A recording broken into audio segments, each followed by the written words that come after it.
In this video, I'll be showing you step by step how to install QWEN 3.5. It is super easy to do. So the first thing you need to do is open up your favorite browser, and then from here you'll need to go up to qwen.ai/home. I'll also put a link to that down in the description below. From here, it should be looking something like this, where you can ask QWEN for no more.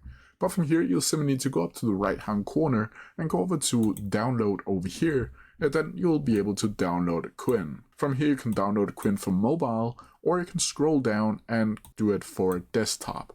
Here you can do it for Mac OS or Windows computer. So you'll just need to choose the specific one that is suitable for you, and then when it's done, you'll simply need to click the install button.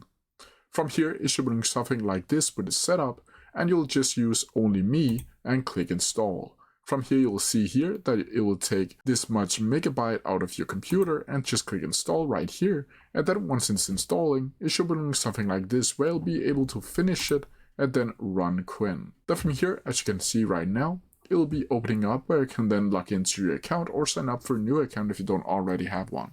But that's how you do it. If you have any questions about it, please leave them down in the comment section below, and I'll try my best to answer them as quickly as possible. See ya!